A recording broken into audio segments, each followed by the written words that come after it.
Anastasia. It is for good reason that they say that knowledge is power. In this regard, I would like to come back to the conversation about the primordial spiritual practices. In particular, I would be very grateful to you if you told the readers about the pyramid meditation, which is classified among the fundamental spiritual practices. I hope this meditation will help people, just like it helped us in our time, to comprehend reality, get a personal spiritual experience in knowing your own soul, and thanks to the deepest feelings, reach an understanding of what true freedom really is. Rigdon, certainly. Anastasia. But before you proceed with the technique of doing this unique meditation, I would like to clarify with you some significant moments for the readers. First of all, the ones related to understanding what an altered state of consciousness during meditation is. You know, I came across such instances when people, even after reading the books, did meditations, to put it mildly, simply with imagination. Upon a detailed discussion, it turned out that they just did not understand what a meditation really was, what an altered state of consciousness in practice was, although they had read a lot about it. In some cases, people thinking that they were meditating, in fact, remained practically in the awake state, which is typical for them during the day, without bothering to switch to a different state of consciousness. That is why they often had thoughts about everyday matters, about their current work, everyday life, experiences during the day, and so on. That is, they had various distracting thoughts during the simulated exercise. Naturally, such a meditation, as a theory, happened only in their imagination. In other cases, people simply fell asleep instead of meditating. Generally, it happened after they were exhausted during the workday and then sat down to meditate. Sleep, as it is known, is also one of the altered states of consciousness. So they mistook it for meditation, and that is why, while making such an effort of will, in the sense of forcing themselves to meditate despite being tired after a workday, they, in fact, did not see any results. Rigdon. These people need to understand what altered states of consciousness are, what kind they can be, and what the difference between them is. These altered states of consciousness, for instance, that very sleep or meditation, are characterized by complete relaxation of the body, mental calmness, and drowsiness. But this is only an indicator of the beginning of an altered state of consciousness. The division comes later. Some people get immersed in meditation, a conscious control of the subtle processes of the invisible world, while others fall asleep, the unconscious state. Anastasia. I've been saying just that. In other words, people lack real practical understanding of what a true meditation is and how it really takes place. Rigdon.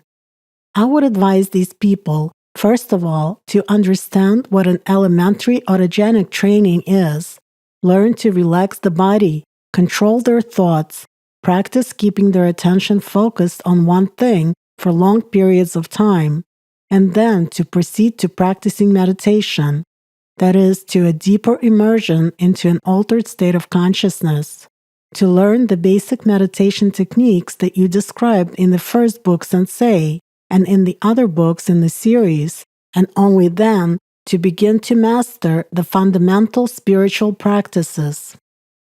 Anastasia. I agree with you. People are different. And while some grasp the essence quickly, others need time to figure everything out in more detail. But more often, people simply lack basic knowledge about themselves and the general mechanisms of the brain's function in different states of consciousness. I know that you possess unique knowledge in the field of neurophysiology and functioning of the human brain. Could you elaborate on the topic of altered states of consciousness, or at least orient the readers in publicly accessible information, or share knowledge that can be made public? Rigdon. Well, perhaps solely within the limits of the modern scientific understanding of the functioning of the brain, so that it might be clearer to people what is meant and in which direction one should conduct one's research.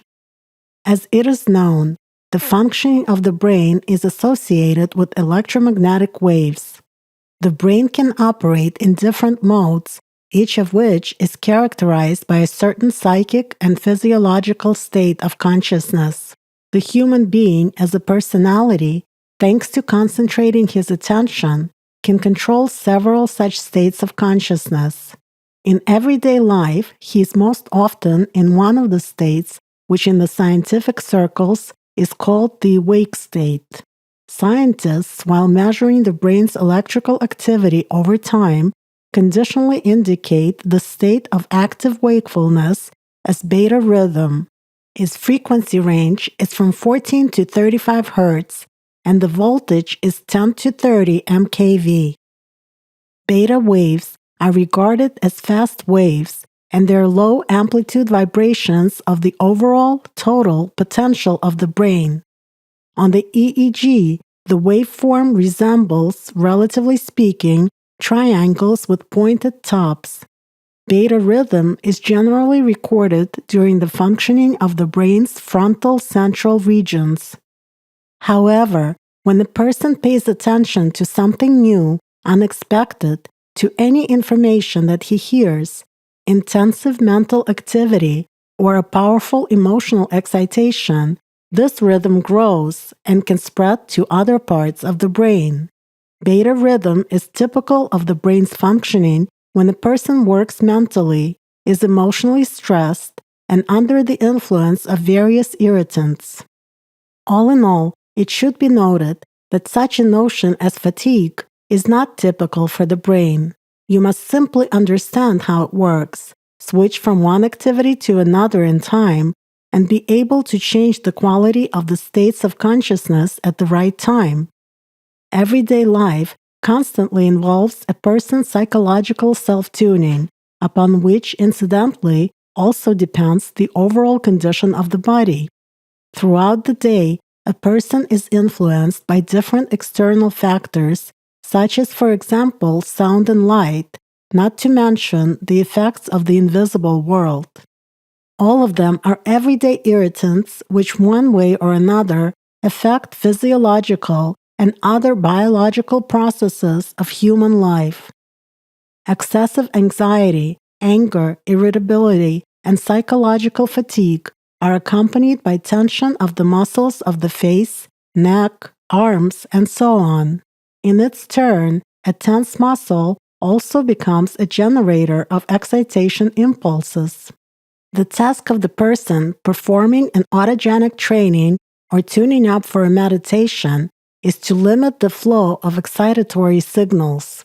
That is why he sits down in a comfortable position in silence, eliminates any sound stimuli, closes his eyes, eliminates the impact of the sources of visual stimuli, switches his attention from various everyday thoughts, experiences, and worries to inner peace and silence.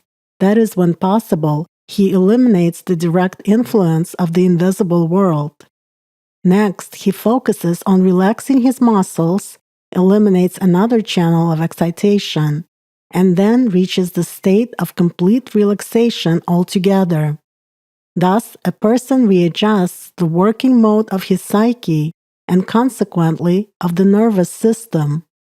Thanks to such self-tuning, he can control himself through clear mental self-orders, auto-reports. Anastasia. Thought discipline opens great opportunities for a human being.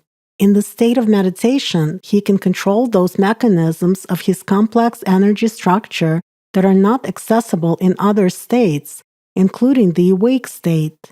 Naturally, when performing a meditative technique correctly, he observes a spiritual surge, insight, development of intuitive knowledge, as well as side effects of such work, a burst of energy, good mood, and increase in creativity, which in turn has a positive effect on the person's general state.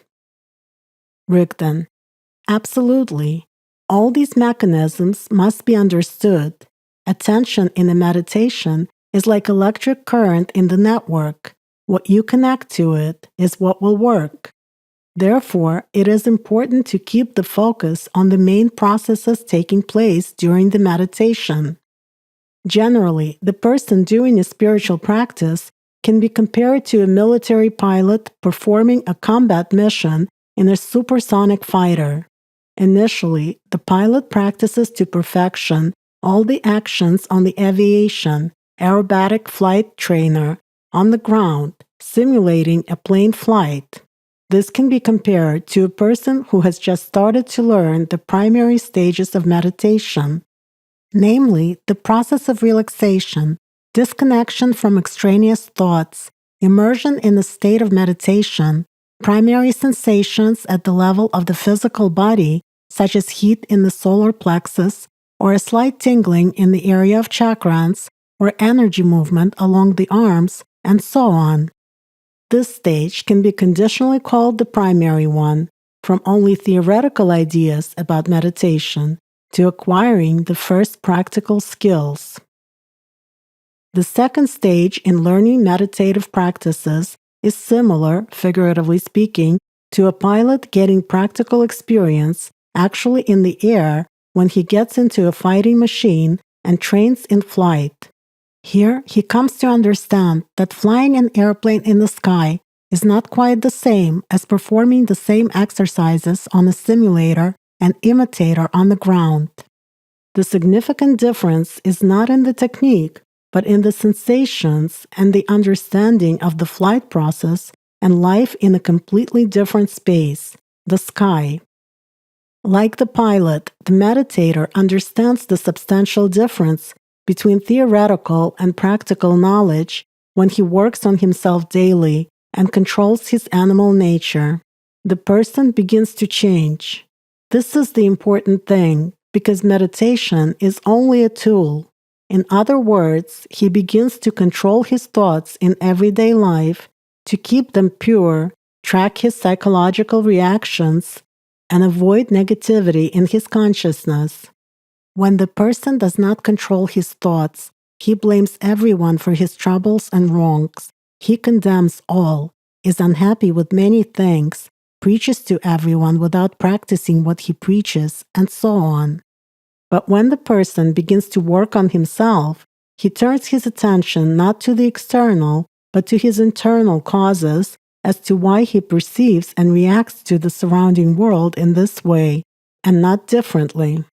The person begins to understand why he succumbs to these external provocations and how he should divert his attention from his multiple egocentric desires, instances of resentment and aggression of the animal nature, how to switch it to the front essence and the deepest feelings emanating from the soul, and abide on the spiritual wave. So when the person does such work on himself on a daily basis, without giving any concessions to his animal nature, then a completely new level of perception opens for him in meditations. He begins to understand what meditation is and to go deeply into this process unusual for him. The person learns to stay in a completely different state of consciousness, which is different from the awake state and sleep. That is, to sense in practice this difference between the states of consciousness, to understand the world through the deepest feelings and intuitive knowledge, which is not a product of logic. And finally, the third stage is when the military pilot performs a combat mission in flight on a supersonic fighter. He no longer thinks about the mechanisms of operation of the plane. He simply automatically starts them. He does not think about that unusual space in which he is. He already lives in this space. The pilot feels every movement of the aircraft, and his attention is focused on the main thing, to carry out the combat mission. So it is with the person who is deeply engaged in spiritual practices.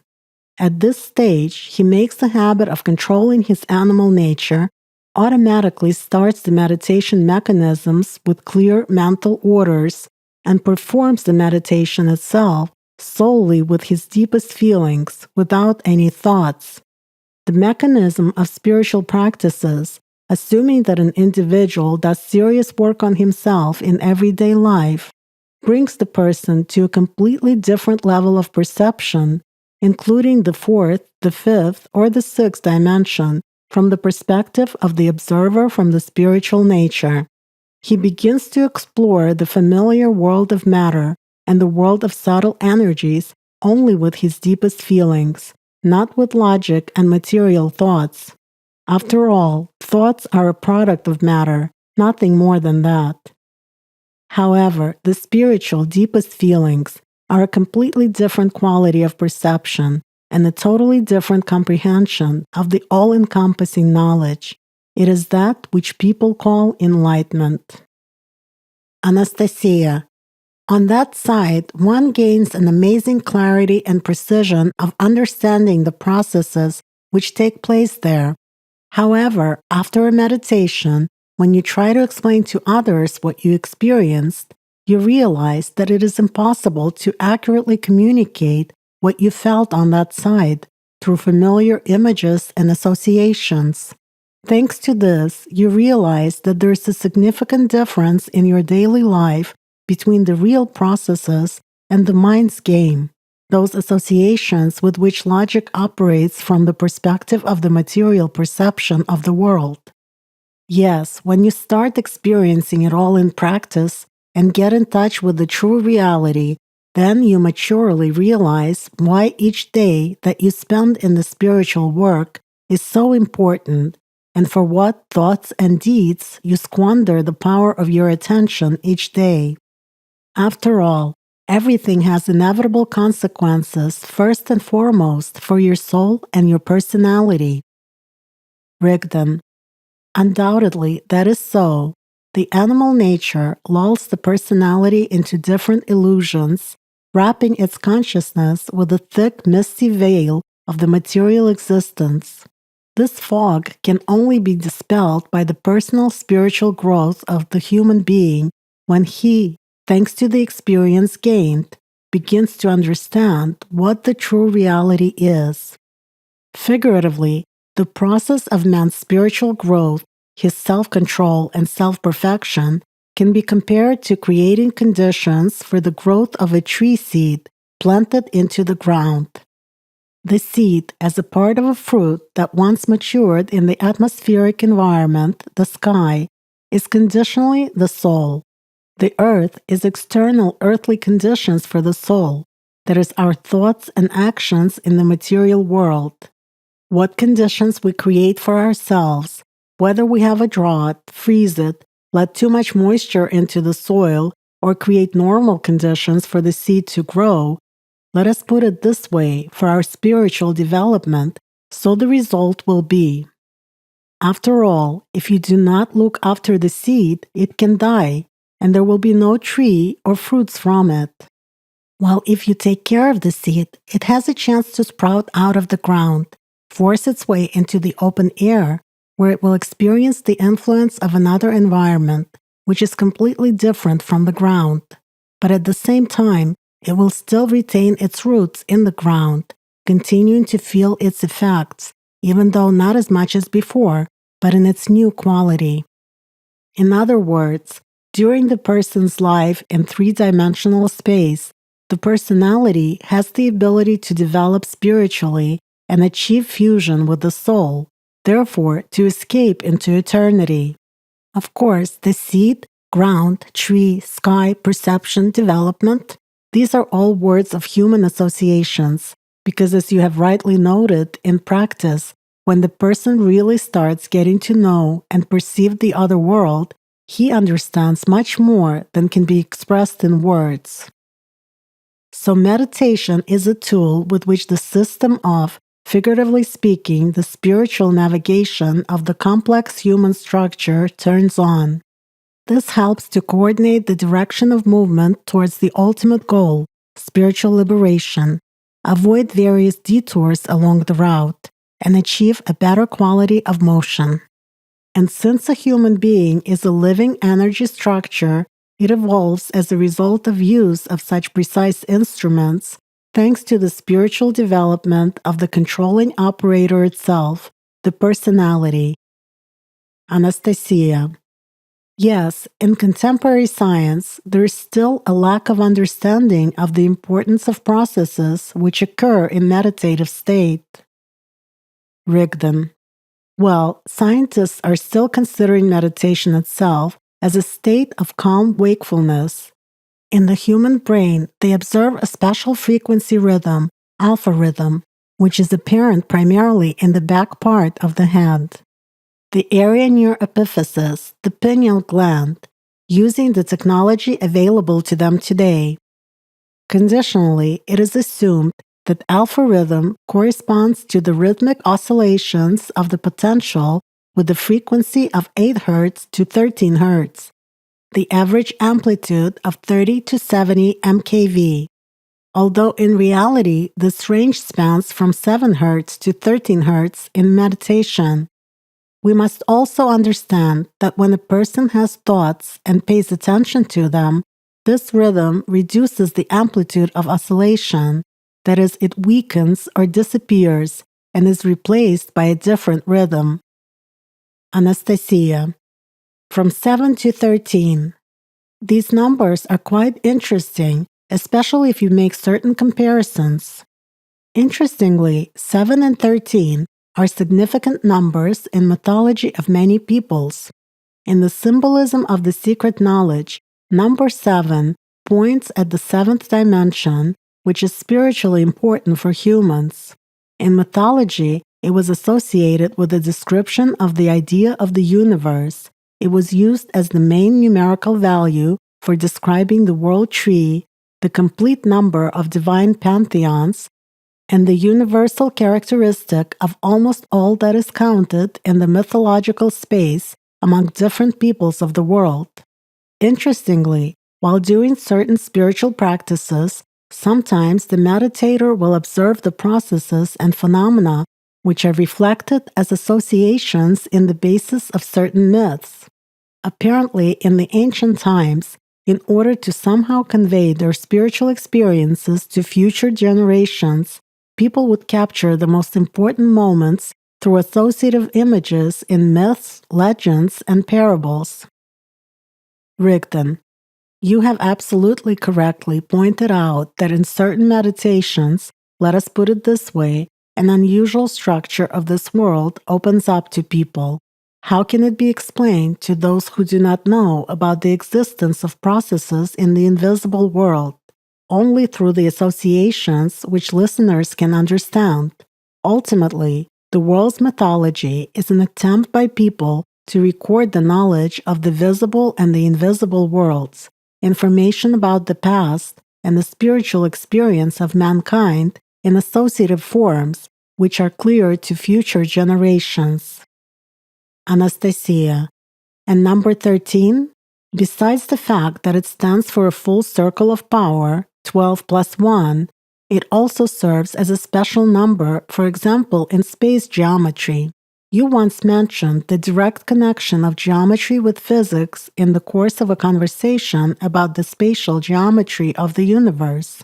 Back then, you mentioned the knowledge of geometry that was once given to people a long time ago, including the knowledge about semi-regular polyhedra in three-dimensional space.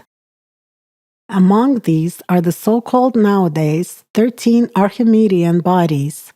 You know, surprisingly, we studied this topic a long time ago while still at school. I vividly remember this definition. Semi-regular polyhedra are the polyhedra, all the facets of which are regular polygons, while the polyhedral angles at the vertices are symmetric. But only many years later did I start looking at this knowledge after your story from a completely different angle with an interest of a researcher. I still can't help thinking about in what a complex sequence, harmonious in the sacred meaning, you then placed the 13 Archimedean bodies. After all the basic symbols and signs are observed in this order, as well as the outline of the general figure in the form of the diagonal cross consisting of the bodies themselves. Moreover, the four essences and the center are marked. there is an evolution from simple forms to more complex ones. People, on the other hand, place these semi-regular polyhedra in a slightly different manner, referring to the fact that they were mentioned in the works of ancient Greek scholar Archimedes. But today it is no secret that the discovery of this knowledge is only attributed to his name. As a rule, there is a link typical for such cases, saying that the evidence of the given ancient scholar on this issue is lost. I became interested. How did he find out about these 13 figures? Archimedes came from a noble family and independently studied different sciences, including geometry. In the largest cultural center of that time, the Egyptian city of Alexandria, which was then under the dominion of the Greeks, as is known, the famous library of Alexandria, Museion at Alexandria, had already been founded by that time. It was a higher educational institution of international importance, and unique ancient books, scrolls from different countries were kept there. It is known that Archimedes worked there afterwards. I did some research in historical sources where such knowledge about polyhedra and spatial figures was mentioned in those days and earlier. As you recommended, I looked into the written records of the Hittites, the Indo-European people who lived in the central part of Asia Minor in the 2nd millennium BC. The Hittites received the mathematical knowledge from the Babylonians. That is, roughly speaking, 15 centuries before ancient Greek mathematicians, Pythagoras, Euclid, and Archimedes. People had already known of such concepts as, for example, raising a number to a power, tables of square and cube roots, formula for calculating the area of the triangle, trapezium, circle, volume of the cube, parallelepiped, cone, an ordinary and truncated pyramid, as well as other dimensional figures. Indeed, people possessed all this knowledge since ancient times. Judging by monumental building, it was also used by the ancient Egyptians, the Sumerians, the Indians, inhabitants of Mesoamerica, and other ancient peoples. I also read again the information about the star polyhedra, in particular the Kepler-Poinsot polyhedra, about the stellated octahedron, which was rediscovered for the modern mankind by the famous scientist Leonardo da Vinci. It is believed that the forms were suggested to people by nature itself. But you're right, what kind of forms are they? These are really symbols and signs. Take the example of the triangle, pyramid, cube, star, and so on. Now I understand better not only the principle of influence through working signs, but also why and how particular symbols were used for a more accurate transfer of a certain meditative technique. Now people have an opportunity to expand their knowledge both in the field of macro and microcosm, explore nature at the level of the structure of molecules, atoms, and more subtle organization of microcosm. Surprisingly, everything is physics. All is wave establishing a specific form of existence. Take crystals of ice or rock crystal, quartz. They often resemble a sharpened pencil that is the form of a hexagonal prism with the apex in the form of a hexagonal pyramid. Everything in the material world has a certain spatial position. Once I became interested in the information about experiments on the effect of sound waves on small particles, in particular on dry sand placed upon the surface of a vibrating plate. Amazingly, the sand starts to line up into different geometrically regular shaped patterns under vibration, and their form directly depends on the sound frequency. I will clarify for those readers who do not know that such patterns are called Chladni figures, named after their discoverer, German scientist who worked in the field of experimental acoustics in the late 18th, early 19th centuries. Today, The results of his research are used to study the natural frequencies of phone diaphragms, loudspeakers, and microphones. Rigdon. Sound and geometrically regular shaped signs are the realm of pure physics, and therefore the first indicator of comprehending the mystery of the global sound and the working signs by mankind. In fact, these are scientifically based discoveries of what has been known to people since ancient times and has been recorded in the legends of different peoples. Anastasia. Yes, this reminds me of that unique information about the primordial sound which you mentioned as you were telling us about the Grail, a kind of a pass into spiritual world, the world of God. I recorded it in the book Sensei 4. You said that the formula of the primordial sound consists of certain working signs. Their activation leads to the manifestation of a superpower, a combination of the primordial lotus and AllatRa. When one thinks about it from the perspective of the already known knowledge, for instance in physics, the geometry of space, global time, and the structured information, fundamental information building blocks, one better understands the depth of the knowledge which you have given to the world. Rigdon. The one who fearlessly penetrates the depth sooner or later knows the truth. While being on the surface, one can only observe a distorted reflection of what is hidden in the depth. Anastasia. Yes, in order to know the truth, it is necessary to penetrate its depth, which is possible only from the perspective of the observer from the spiritual nature. As sages had said, in order to know the truth, one must forget about oneself. I also wanted to say a few words about fractals in nature, from the Latin word fractus, meaning fractured. These geometric figures that are self-similar inside, which you mentioned in one of the conversations. Fractals really represent an entirely wonderful world of unexpected spatial structures and forms, beauty and harmony. I expanded my knowledge also on these topics. It turns out there are so many things I don't know about the world yet, and how fascinating and useful the very process of cognition is. A fractal is a geometric shape in which one and the same motif is repeated on a consecutively decreasing scale.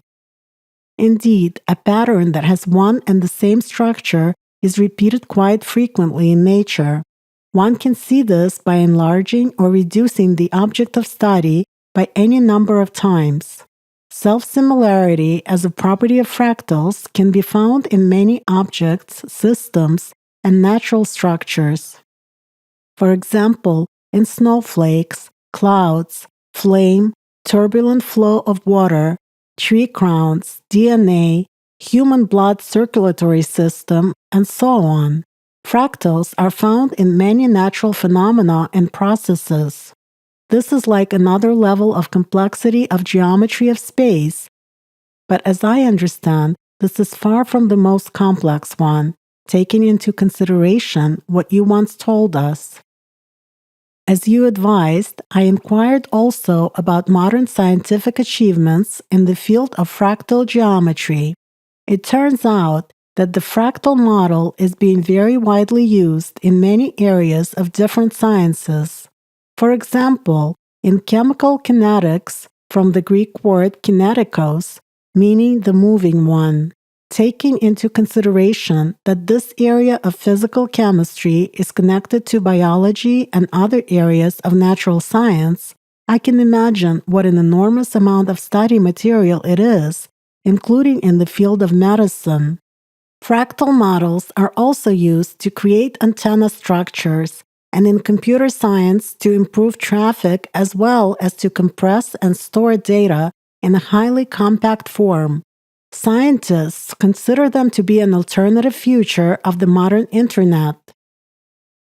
Additionally, fractal models are used in nuclear physics and astronomy to study elementary particles, processes on the sun, and the distribution of galaxies in the universe. Indeed, fractal properties are found also in the spiral energy movement to which you drew our attention back then.